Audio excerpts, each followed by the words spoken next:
The moment the story opens, it doesn't whisper. It detonates. What if a global fashion icon, admired for her precision, elegance, and icy velvet poise, mocked a duchess in a way so cutting, so humiliating, that it sent shockwaves through both Hollywood circles and royal observers alike? What if the insult wasn't subtle, wasn't coded, wasn't wrapped in polite aristocratic restraint, but delivered with a smirk, a raised brow, and a phrase that would cling to Meghan Markle like static to polyester? What if the world heard Victoria Beckham refer to Meghan's Harper's Bazaar photo shoot as the Temu version, the bargain bin, the knockoff, the imitation of something once aspirational? And what if Meghan Markle, the woman who built her identity around reinvention, could not bear it? Before we continue, please hit the like button, subscribe to the channel, and turn on the notification bell for updates. You can feel the tension already, can't you? Because this isn't just gossip. It's something deeper. It touches pride, image, validation. It touches the fragile scaffolding that fame and royalty and celebrity rely on to keep from collapsing into the ordinary. And the audience knows it. You know it. You can sense that this moment, this commentary, this tiny dagger disguised as a fashion quip, did something to Meghan. It struck the nerve that always existed beneath the glossy interviews, beneath the curated podcasts, beneath the staged paparazzi strolls. The nerve that whispers, do they think I'm good enough? Do they believe I belong? But before the world heard the words Temu version, before the memes, before the online frenzy, before stylists and editors and industry insiders started texting each other with laughing emojis and virtual side-eyes, something else happened. Something small, something quiet, something that laid the fuse for the explosion that would come later. This story doesn't actually start with Victoria Beckham's comment. It starts long before that, in the shadows of fashion privilege, celebrity alliances, and a friendship that never quite was. You might be wondering already, why would Victoria Beckham, polished, composed, brand-perfect Victoria, take a swipe at Meghan at all? Isn't she above that? Isn't she too calculated, too disciplined, too image-focused to risk pettiness? That's exactly what makes the story irresistible. Because when someone who never slips suddenly slips, the fall is fascinating. And when the target of the insult is someone who has spent years crafting the narrative of being misunderstood, excluded, judged unfairly, the reaction becomes volcanic. Let's step into that moment. Picture Meghan scrolling. Picture the lighting dim, the room silent except for the soft hum of a device. Picture her eyes narrowing, her lips tightening, the breath held a second too long. She doesn't gasp. She doesn't scream. She freezes. Because humiliation doesn't always arrive loudly. Sometimes it arrives like a cold fingertip pressed against the spine. She reads the words again. She rereads them. Temu version. Amateur. Cheap.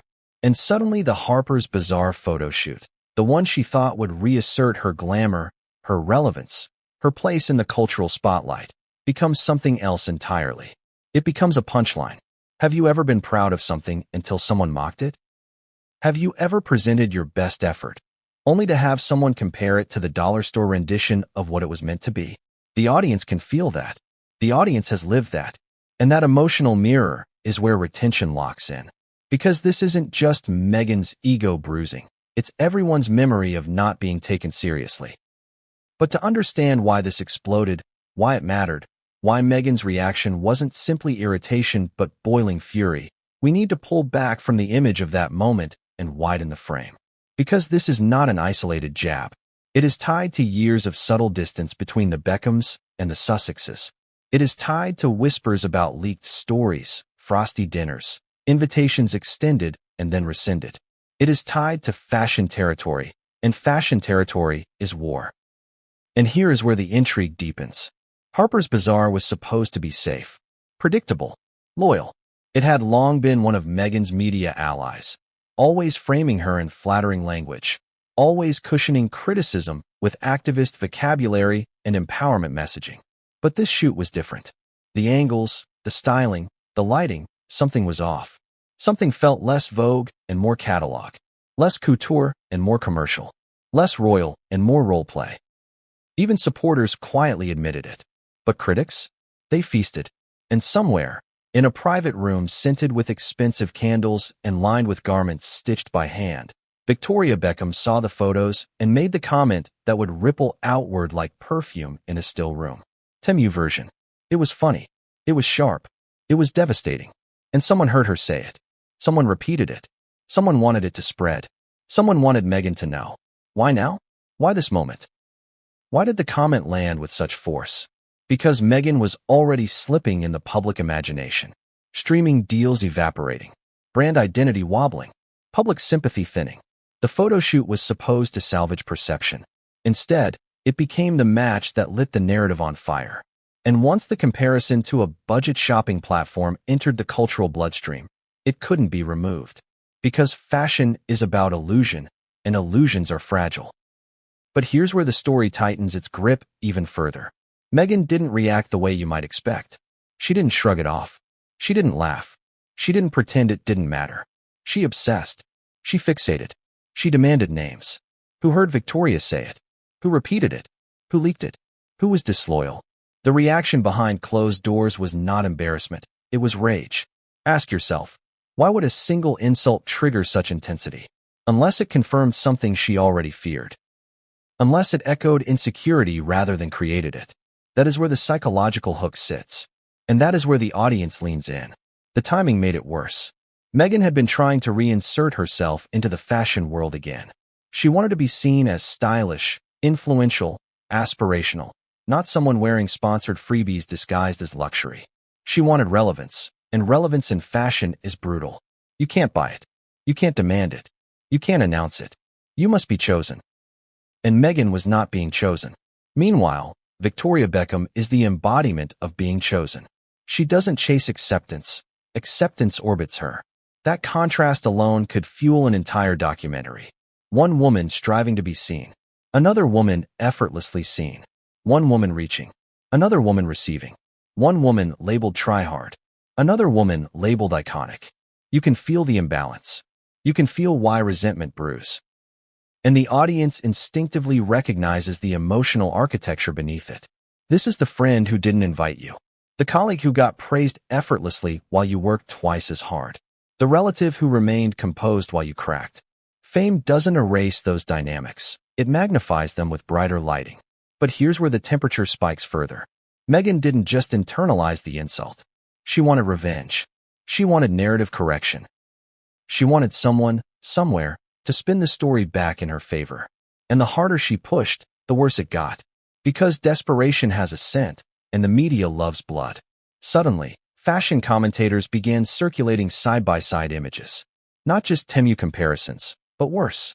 Costume metaphors, Halloween references, community theater analogies. And once parody enters the arena, dignity exits. Meghan knew that, and that knowledge tightened around her like fabric a size too small. But the real ignition point, the one that sent the story from celebrity tension to cultural spectacle, wasn't the insult, or the memes, or the commentary. It was who was rumored to have repeated Victoria's words to the press. Someone close. Someone trusted. Someone Meghan believed was loyal.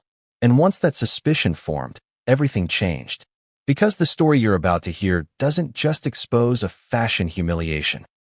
It exposes the unraveling of alliances, the cracking of self-image, and the power of one perfectly crafted insult to destabilize an entire persona.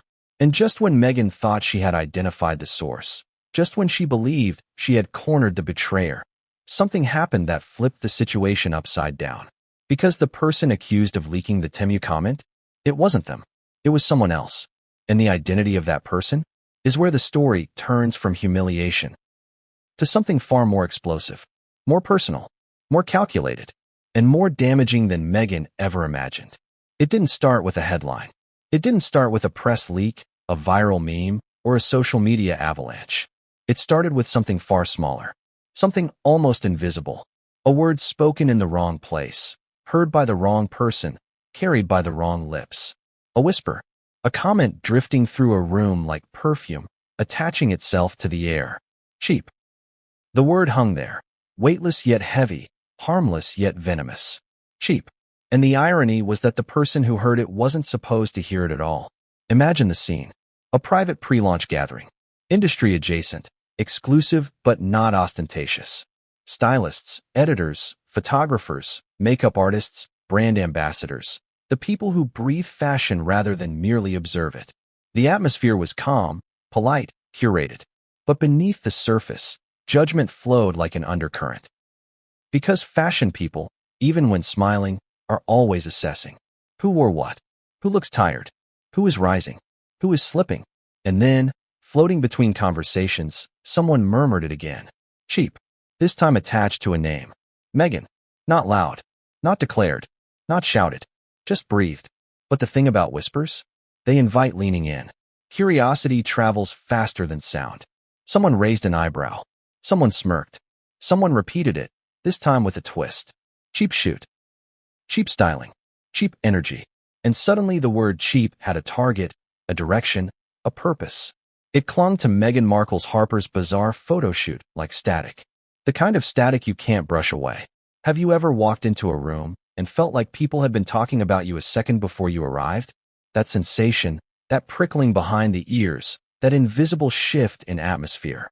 That's what this moment was. Only Meghan wasn't in the room. Not physically, but socially. She was the centerpiece.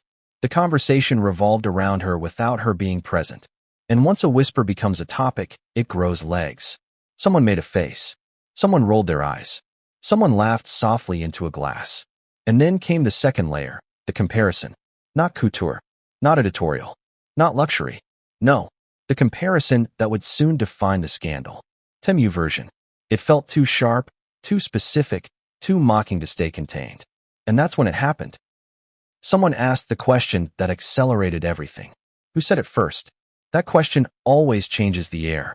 Because suddenly, people aren't reacting, they're hunting, searching, tracing the first spark. And the answer, the whispered answer, the one that would soon set the entire narrative ablaze, was a name no one expected. Victoria. It didn't matter yet whether it was true. In rumors, truth is irrelevant until it's too late. What matters first is believability. And this rumor? It was believable. Why? Because there was history, distance, quiet tension that had never been articulated but always sensed. Meghan and Victoria were never quite friends, never quite allies, never quite aligned. So the idea that Victoria Beckham, polished and poised, would privately mock Meghan's photo shoot? It sounded plausible, and that alone was enough to give the rumor its wings. But here's where things get interesting. The person who first repeated Victoria's alleged comment didn't intend harm. They thought it was funny. They thought it was harmless. They thought it would travel only a few inches beyond their breath. They didn't expect it to land in a journalist's ear. They didn't expect it to light up an influencers group chat. They didn't expect it to become the first crack in Meghan's already trembling media image. Rumors don't explode all at once. They simmer.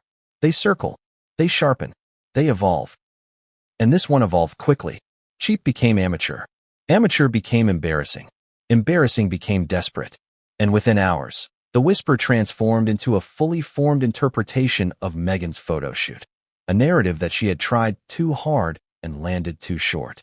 Have you ever done something with confidence, only to learn later that people laughed behind your back?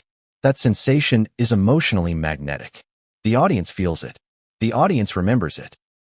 The audience stays because they want to know how humiliation unfolds when the stakes are global. But here's the twist. The rumor didn't go public immediately. It lived in private circles first. Fashion circles, Hollywood circles, royal watchers, PR monitors. It circulated like smoke moving beneath a closed door. And eventually, inevitably, it slipped into the one place Meghan could not avoid. Her inner network. Someone texted someone. Someone forwarded a voice note. Someone said you didn't hear this from me. And the rumor crossed the threshold into Meghan's world. Her reaction was not dramatic. Not at first. It was quiet. Still, a slow tightening of expression.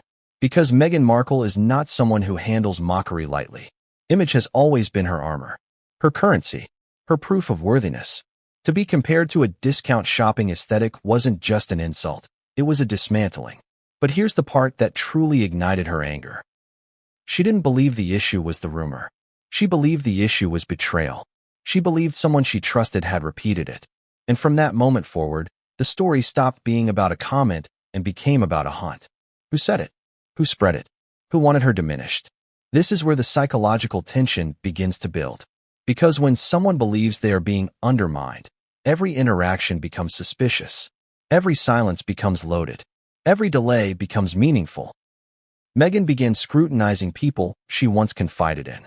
Assistants, stylists, former colleagues, acquaintances, and every possibility fed her sense of violation.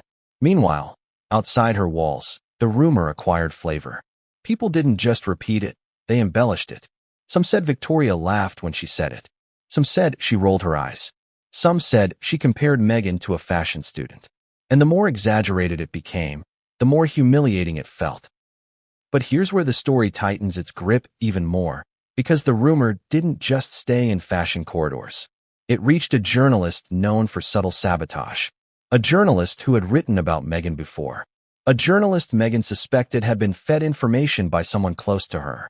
When that journalist posted a cryptic tweet about imitation glamour, people connected the dots instantly. And suddenly, the whisper became a public scent. Not a headline yet. Not explicit, but present. You know that moment when you can tell a storm is coming before rain falls. That's where the audience finds itself. Anticipation builds. Something is brewing. Something is about to crack open. And once anticipation takes hold, retention becomes effortless. And here is where the chapter pivots. Because Meghan wasn't the only one who heard the rumor. Victoria did too. And her reaction? Wasn't denial. Wasn't outrage. Wasn't clarification. It was silence. Composed, elegant, unbothered silence. And silence, in the world of celebrity rivalry, is louder than confession. The lack of response made the rumor look true. It made the insult look intentional. It made Victoria look powerful. And it made Meghan look rattled. But silence wasn't the most dangerous part. Someone else heard the rumor. Someone who should never have heard it. Someone who had the means and the motive to amplify it beyond return. And that person had already begun to speak. It was supposed to be triumphant. That was the intention from the moment Meghan Markle stepped into the studio.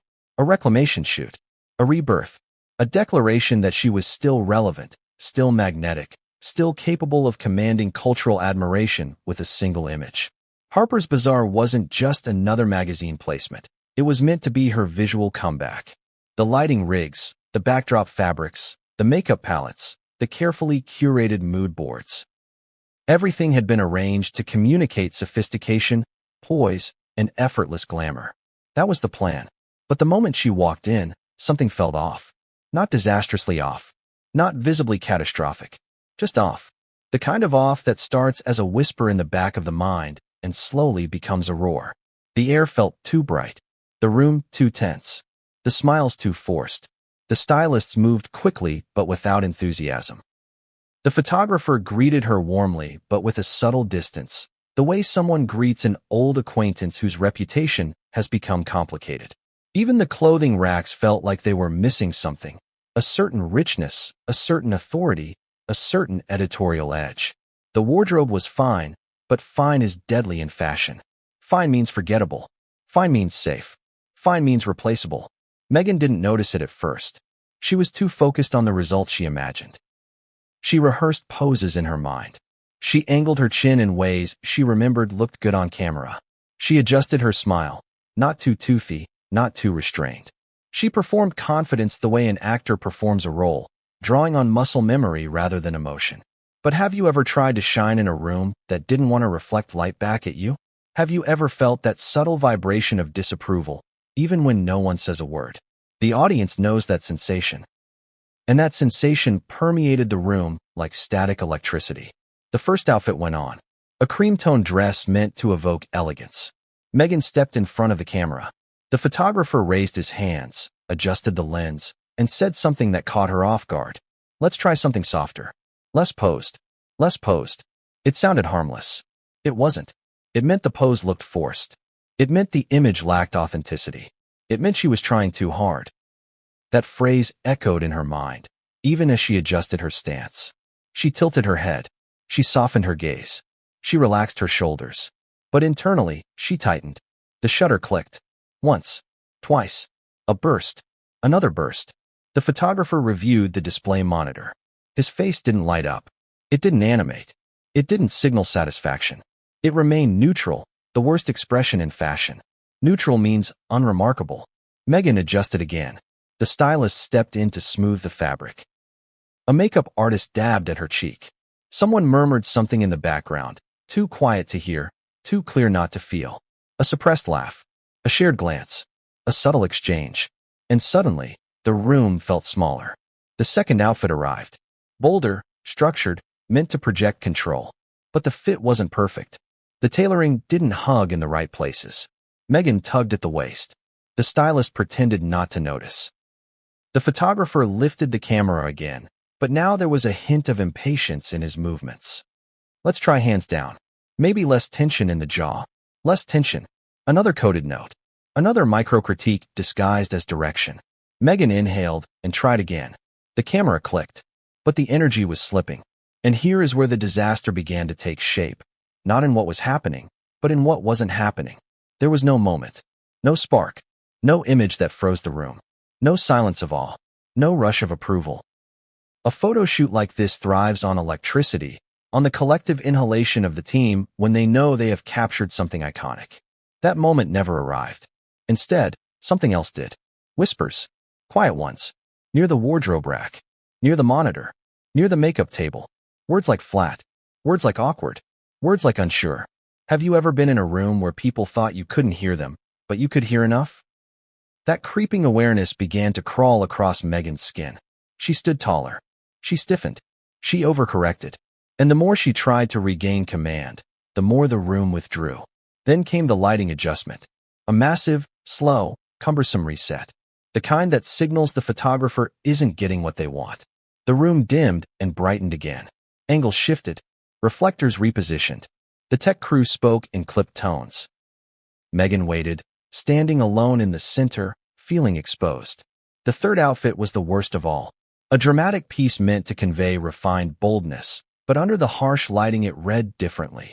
Theatrical, costume-like, trying to be something it wasn't. Meghan didn't realize it, but the team did. And that's when someone made the first joke. It wasn't loud. It wasn't direct. But it carried. It looks like catalog glam. Catalog. The kiss of death. Not couture. Not editorial. Catalog. Someone else replied softly, with a chuckle, kind of giving budget luxury. Budget luxury. Meghan felt heat rise in her chest. If she reacted, she would confirm insecurity. If she ignored it, she would feel complicit in her own diminishing. So she smiled tightly and continued posing.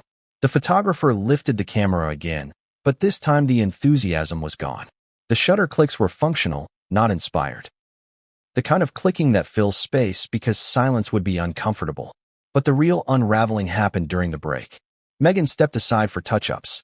Someone handed her water. Someone else adjusted her hair. And then, from just beyond the makeup mirror, she heard it. Temu. Just that. Just the word. Followed by a laugh. Her heart lurched. Her ears rang. She didn't turn. She didn't confront. She sat still, eyes forward, but her pulse hammered. Temu version. Cheap glam. Amateur shoot. The words weren't said directly in front of her, but they didn't need to be. They floated. They hovered. They found her.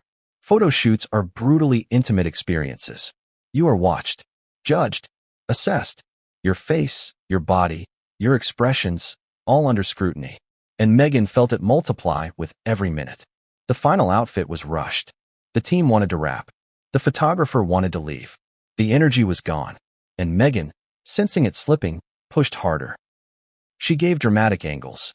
She leaned into intensity. She widened her eyes. She elongated her neck. But effort without inspiration reads as strain. And everyone in the room saw it.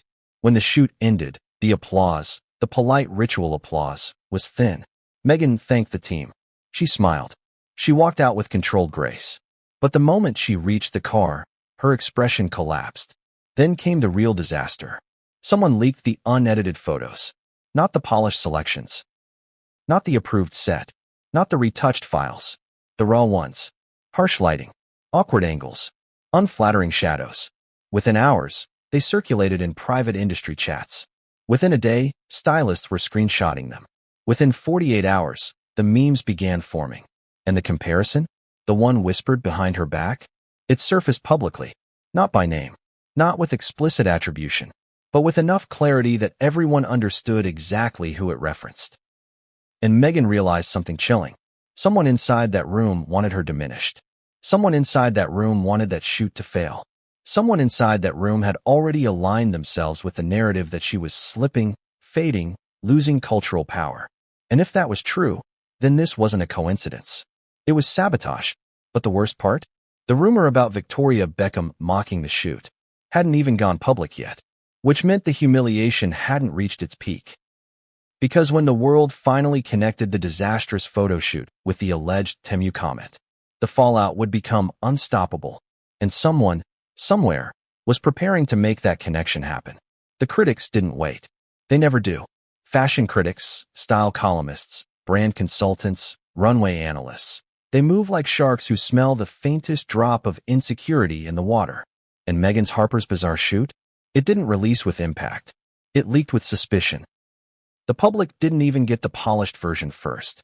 The experts got the raw material, and raw is dangerous in the fashion world. The first reaction didn't come from a tabloid. It came from a stylist known for working with European royalty, a person who, in the past, had spoken respectfully about Meghan's aesthetic evolution. But this time, the tone shifted. She wrote a single sentence in a private industry WhatsApp group, a sentence that hit like an ice bath. This looks like a woman trying to imitate glamour rather than embody it. Imitate glamour. Not possess it. Not radiate it. Imitate it. That word alone would have been harsh enough. But someone else replied. This one, a fashion editor known for cutting reviews with poetic cruelty. It feels like someone cosplaying elegance after watching a YouTube tutorial. Cosplaying elegance. A knife disguised as wit. Then came another voice, a photographer who had shot musicians, models, socialites, politicians. A man who knew how to flatter. His comment was even colder. There's no story in her eyes. It's all performance and no soul. Performance. No soul. That critique spread quickly because it struck a deeper chord. Meghan's supporters have always argued that she is misunderstood. Her detractors argue she is inauthentic. This critique fed the detractors. It suggested emptiness behind the expression. And in fashion, the eyes are everything. Have you ever looked at a picture of yourself and felt like it didn't match how you felt inside? The audience knows that sting. That's why they lean in. They recognize the insecurity hiding beneath the gloss. But the reactions escalated further when someone compared the shoot to something unthinkable in high fashion. This looks like a promotional flyer for a suburban spa opening. A suburban spa. Not fashion. Not editorial. Not luxury. Ordinary. And ordinary, in Meghan's world, is the enemy. But the worst reactions weren't the professional ones. They were the ones dripping with disguised pity. I've seen influencers with 40K followers pull off stronger visuals. She looks uncomfortable in her own skin. The styling is doing all the work. She doesn't know who she wants to be here. Every line chipped away at her intended narrative. The shoot was meant to broadcast confidence, but the critics saw doubt. It was meant to communicate refinement, but the critics saw imitation. Then the conversation shifted. Someone brought up Victoria Beckham. Someone asked whether Meghan had tried to emulate Victoria's fashion persona. Someone suggested the poses were Beckham-inspired but poorly executed. And once Victoria's name entered the conversation, the tone became sharper. Victoria has presence. Meghan has posture. Victoria commands space. Meghan occupies it. Victoria wears elegance. Meghan wears effort. The comparisons were devastating because they didn't attack Meghan directly. They elevated Victoria as the standard she could never reach. But the moment the industry truly turned was when an anonymous fashion commentator posted a blind item style breakdown on Instagram. It didn't include Meghan's name. It didn't need to. Everyone recognized the references. The caption read, "When a photo shoot tries to scream luxury but whispers discount code." The comments exploded. And this is where the public entered. Influencers began posting reaction videos. TikTok stylists created breakdowns. Body language analysts weighed in, dissecting every eyelid flicker. And then, the memes returned. Side-by-side comparisons between Meghan's shoot and catalog layouts. Shots of mannequins with better posture. Screenshots of Temu product listings next to her poses. It was brutal, but it got worse. Because now, experts who had once defended her began softening their tone, distancing themselves, rewriting their positions. Fashion is loyal only to relevance. And Meghan's relevance was wobbling. A well-known fashion historian entered the conversation with a quietly damning observation. The issue isn't the clothing. It's the absence of identity. The images don't reflect a woman who knows who she is. That line spread everywhere because it tapped into the cultural tension around Meghan. The idea that she reinvents herself not out of evolution, but out of emptiness. Then a luxury branding consultant added fuel. The problem isn't the styling. It's that the audience doesn't believe her anymore. That is the death sentence in celebrity image management.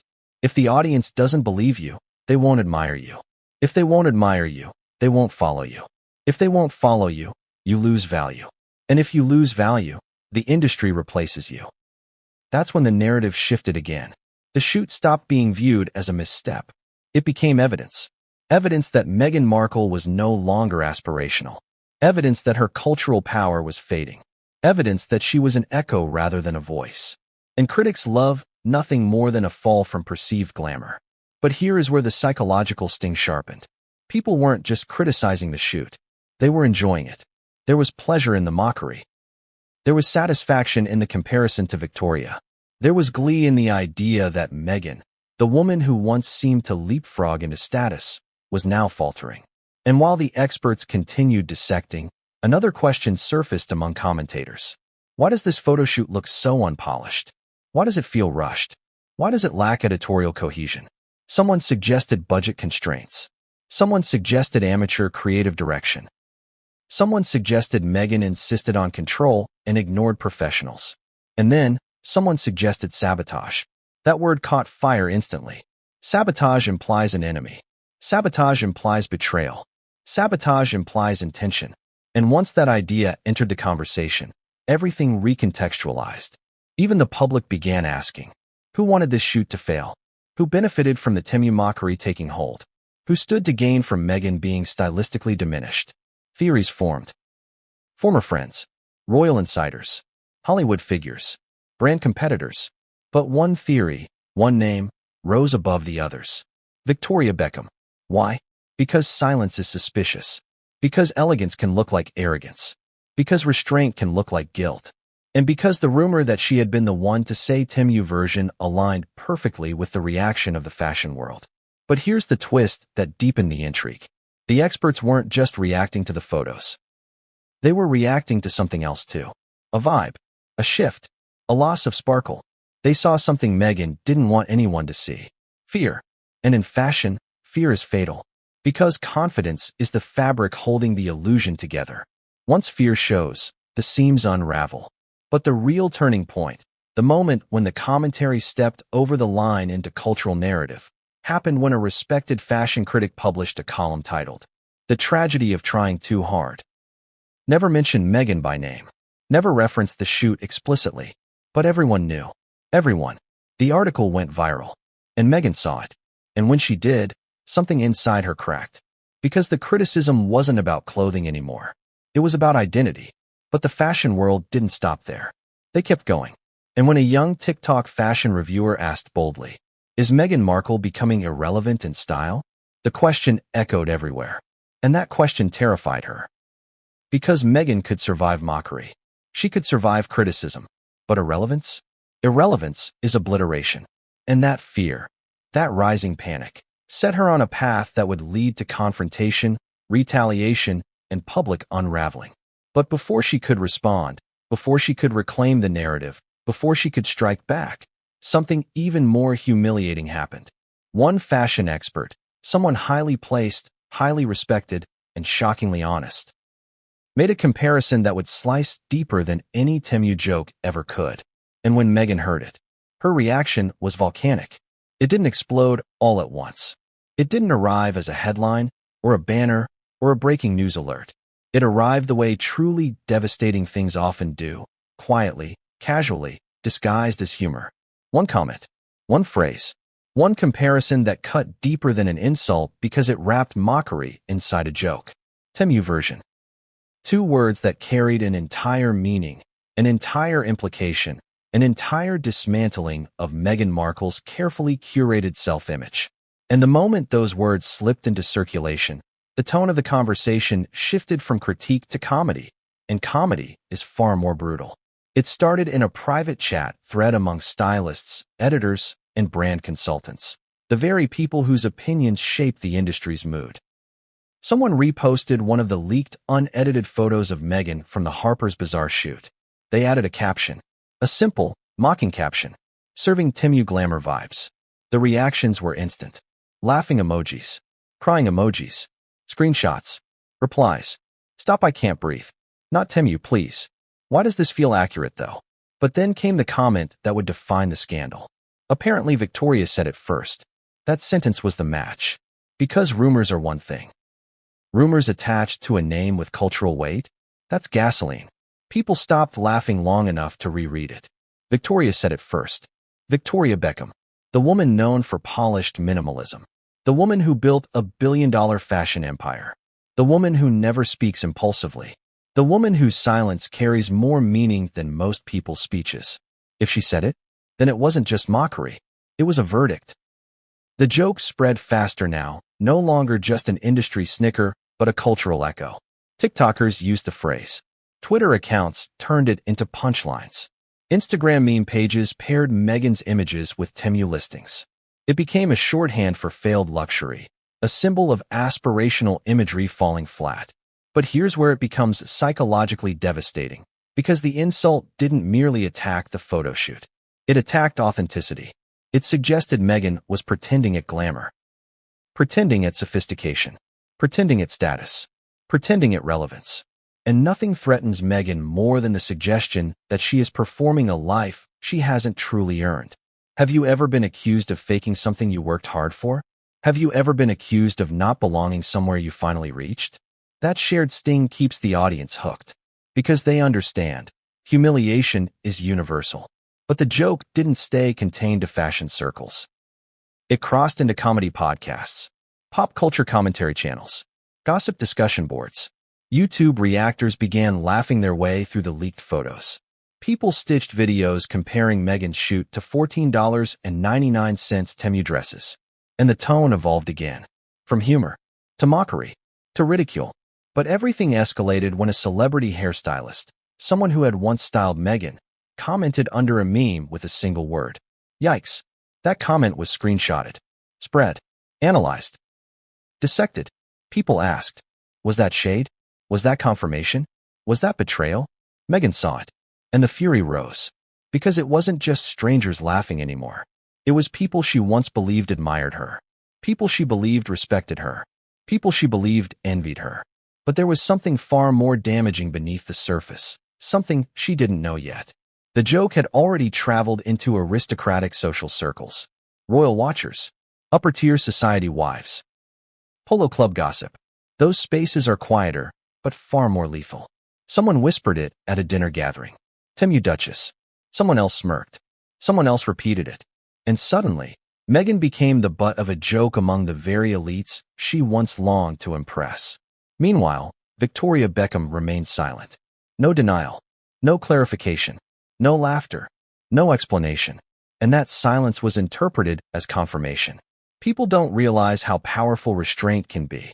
A denial weakens a rumor. A protest draws attention. But silence allows assumption to thicken into belief. And belief spreads faster than fact. The turning point came when a well-followed fashion critic posted, if the person who supposedly made the joke isn't denying it, what does that tell you? The comments were brutal. Victoria would never lie about it. She probably regrets saying it, but it's still hilarious. She said what we were all thinking. And then came the meme that would cement the insult into pop culture. A side-by-side comparison of Meghan's shoot photo and a Temu ad model. With the caption, spot the difference. It hit 1 million views. Then 2. Then 5. Meghan couldn't escape it. It appeared in her feed. It appeared in her messages. It appeared in threads discussing unrelated topics. It became the defining phrase attached to her name that week. But the deepest wound came from the realization that the joke worked because people already suspected it. The insult landed not because it was shocking, but because it fit the narrative forming around her. That she was slipping. That she was losing cultural shine. That she was trying harder and achieving less. But here's where the emotional intensity spikes. Someone close to her, someone she trusted, tried to soothe her by saying, ignore it. People only mock what feels insecure. That sentence shattered her. Insecure. The word she fears more than irrelevant. Insecure means fragile. Insecure means threatened. Insecure means exposed. And in that moment, Meghan redirected her anger. Not at the critics.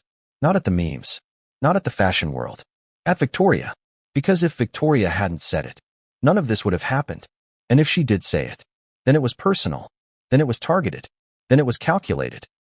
And Meghan could not tolerate the idea of being diminished by someone she once hoped to be aligned with socially. But here's where the tension sharpens into narrative steel. Victoria didn't just deny saying it. She didn't acknowledge it at all. She didn't flinch. She didn't blink. She didn't react. And that reaction, or lack thereof, made Meghan look like the only one bothered. Public perception shifted again. Victoria equals composed. Meghan equals rattled. And when a late-night comedian made a joke about discount royal aesthetics, the audience roared with laughter. Not a gasp. Not discomfort. Laughter. And Meghan watched it. Alone. Jaw tight. Hands clenched. Because humiliation is loudest when the world finds it funny. But the most dangerous moment came next. Someone, a person with access, told Meghan privately, "I know who started it." Those words were a trigger, because now the joke had an origin, a source, a saboteur. And Meghan wanted a name. She demanded it. She insisted. She pushed. And finally, she was given one. But it wasn't Victoria. It was someone else. Someone much closer. Someone she never suspected. And when she heard it, her world tilted. Because the Temu joke wasn't just mockery. It was a message, a warning, a signal that someone in her circle was finished protecting her. It would be easy to believe the Temu joke hurt Meghan simply because it was public, humiliating, and relentlessly repeated. But the real sting, the one that burrowed beneath the skin and stayed there, came from something deeper. History, proximity, aspirations that never quite aligned. Because the Beckhams weren't just another celebrity couple. They represented something Meghan had always wanted to possess. Effortless acceptance among the elite. This is where the story shifts from mockery to motive. Because to understand why Meghan boiled, why she fixated, why she couldn't let go of the comment, you have to understand the past. The unspoken tension. The moments that looked friendly on camera, but were brittle behind the scenes. The invitations that never came. The instincts Meghan ignored. The imbalance she felt every time she stood near Victoria Beckham. And it begins long before the photo shoot. It begins in the early days, when Meghan first stepped into British public life, when she was still seen as a refreshing addition to the royal circle. Back then, the Beckhams sent a wedding gift. Back then, tabloids speculated about budding friendship. Back then, Meghan believed alignment with Victoria would elevate her. But here's the truth no one says out loud. Victoria Beckham doesn't collect friends. She curates them. And Meghan was never curated. Not fully. Not permanently. Not convincingly. Have you ever wanted someone to like you more than they did? Have you ever tried to impress someone who remained politely distant? The audience leans in here because they know that feeling. The awkwardness of reaching toward someone who doesn't reach back. Meghan reached. Victoria didn't. Not obviously. Not rudely. Just gracefully withheld. There were signs. The press photos that never happened. The fashion collaborations that never materialized. The invitations that always had scheduling conflicts. Meghan once asked a mutual acquaintance whether Victoria might lend her a dress for an event. The response came back delayed, too delayed. By the time the offer arrived, Meghan had already chosen something else. That was the first bruise. The second came when Meghan confided something personal, something she assumed would stay between women navigating fame. Weeks later, that detail appeared in the media. Meghan didn't blame Victoria. Not yet. But suspicion planted itself. A seed needs only one drop of doubt to grow. Then came the whisper that Victoria suspected Meghan of leaking stories about her. The rumor made its way back to Meghan, and that was the fracture. Fragile, hairline, but real. After that, the distance between them became structured. Polite interactions. Frosty warmth. Smiles without intimacy. Fast forward to the Harper's Bazaar disaster. The Temu comparison didn't hurt just because it belittled Meghan's style. It hurt because it came from the woman Meghan once tried to befriend. Because it confirmed something she feared. Victoria never respected her. But here's where the tension sharpens. The joke didn't just imply that Meghan's photo shoot looked cheap.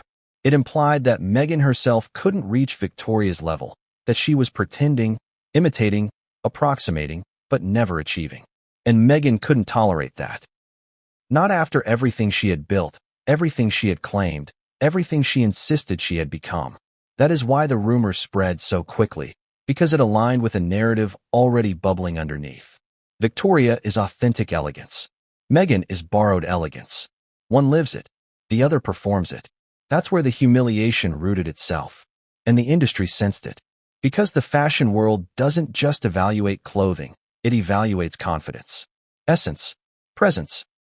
The intangible qualities that cannot be bought, coached, scripted, or branded. Victoria had it. Meghan wanted it. And here's where the rivalry deepened. Not publicly, but psychologically.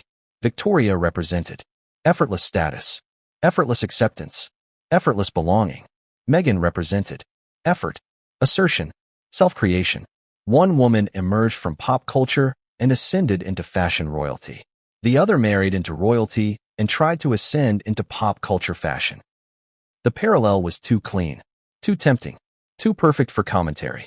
But here is where the audience's curiosity spikes again. Because while Meghan grew furious at Victoria, Victoria was not actually the person who spread the Temu comment into the open. Someone else did. Someone with proximity. Someone who understood Meghan's insecurities. Someone who knew exactly how to trigger her. But Meghan didn't know that yet. She was still focused on Victoria, replaying years of interaction like forensic evidence, searching for signs she had missed. The time Victoria stood next to her and didn't compliment her outfit. The interview where Victoria mentioned respecting women who rise without noise. The birthday message that never came. These details sound tiny, petty, inconsequential, but in the world of social hierarchy, they are loaded. Every omission carries meaning. Every silence communicates rank. And Meghan always felt ranked beneath Victoria. The Temu joke didn't create that wound, it exposed it. Meanwhile, the public began discussing the Beckham versus Meghan dynamic more openly. People wrote, Victoria has class. Meghan has PR. Victoria has style. Meghan has slogans. Victoria built her brand quietly. Meghan narrates her brand constantly. The comparisons multiplied. And the more they multiplied, the more Meghan's resentment crystallized. But here's the twist. Victoria still hadn't acknowledged the rumor. Not publicly. Not privately. Not indirectly. That silence drove Meghan wild. Because silence removes a target. You cannot fight someone who refuses to engage. So Meghan redirected the energy inward, into searching for the leak, the betrayer, the snake. And that's when someone reminded her of something she had tried very hard to forget. There had been another moment.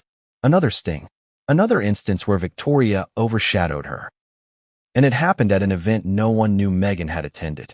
A moment that Meghan had buried because it embarrassed her. A moment that now resurfaced with violent clarity. Because the Temu insult wasn't the first time Meghan felt mocked.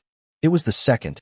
The first time was far more personal, far more revealing, and far more connected to the person who would soon be exposed as the true source of the humiliation.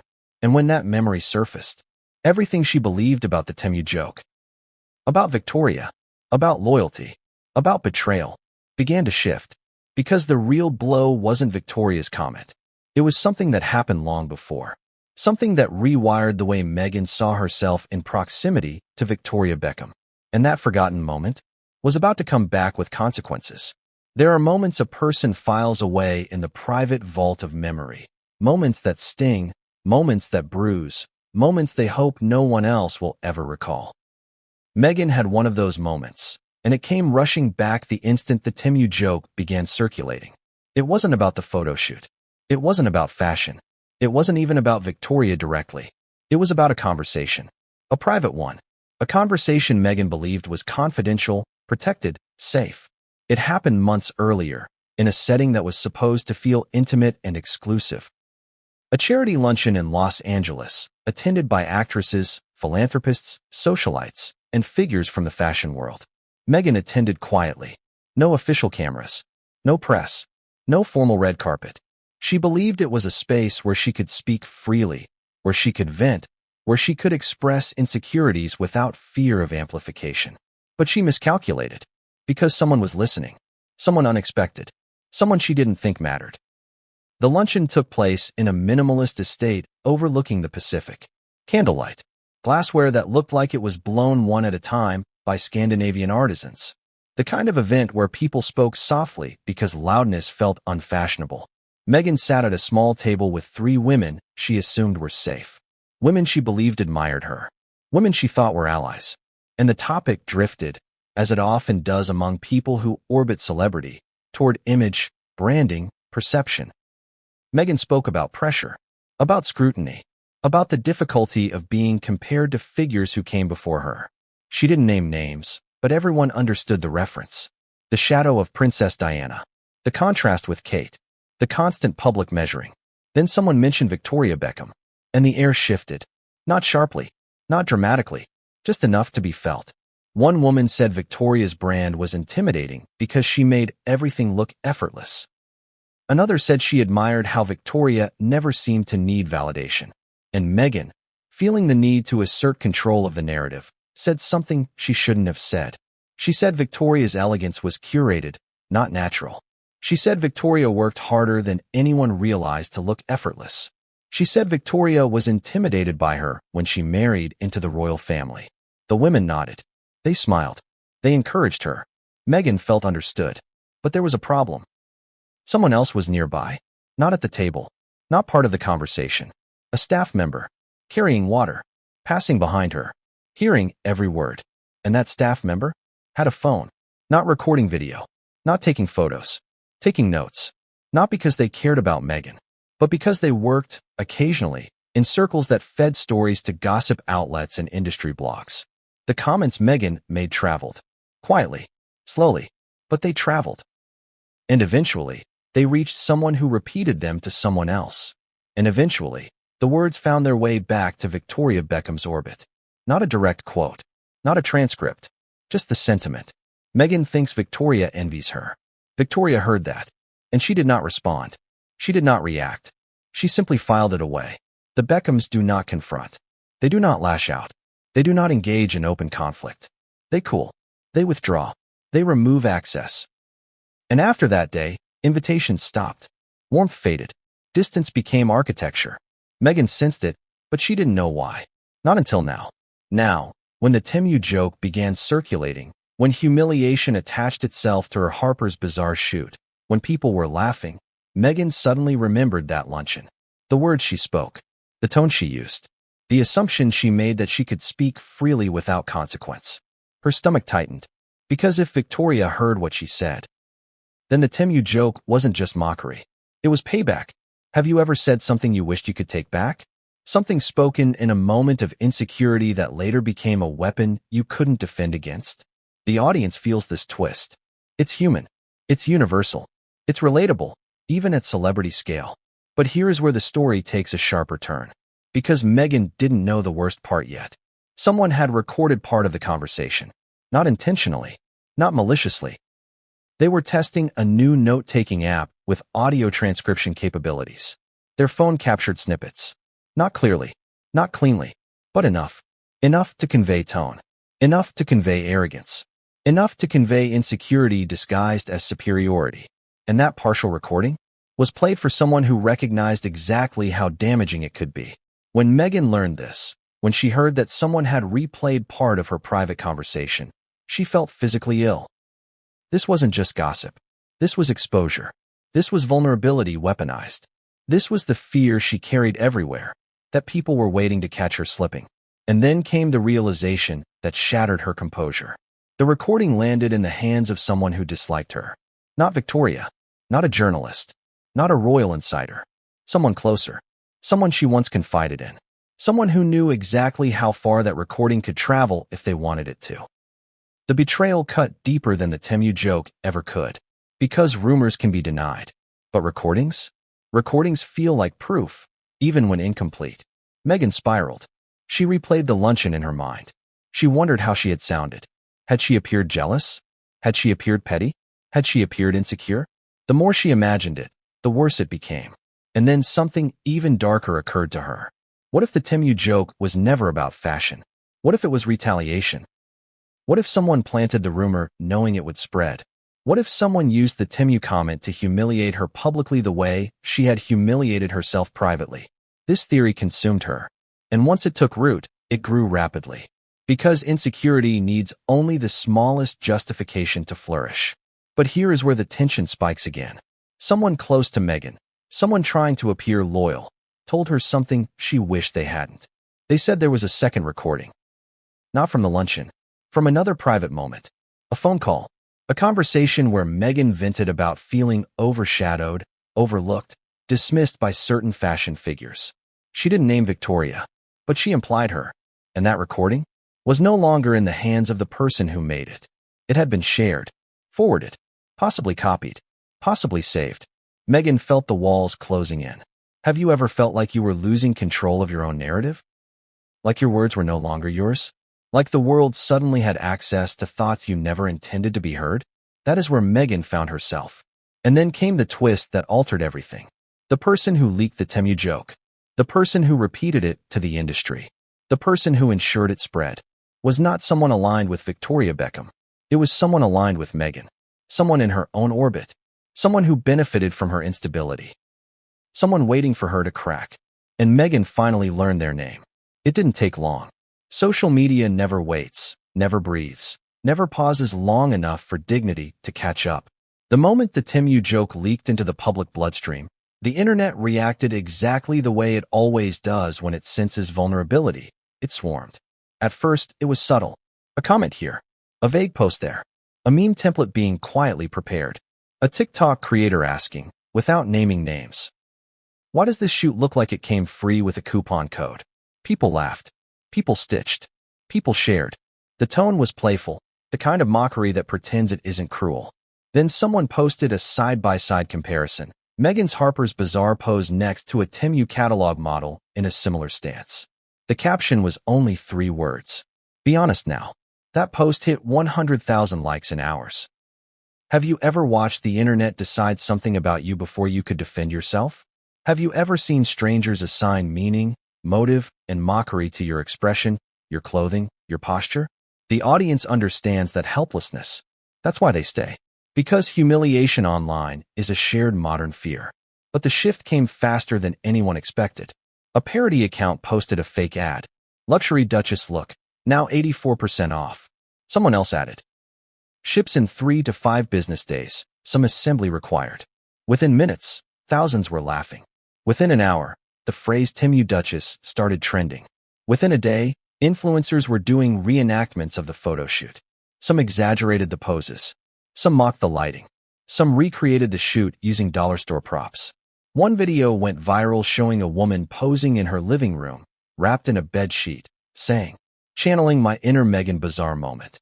It hit 3 million views. Then came the edits.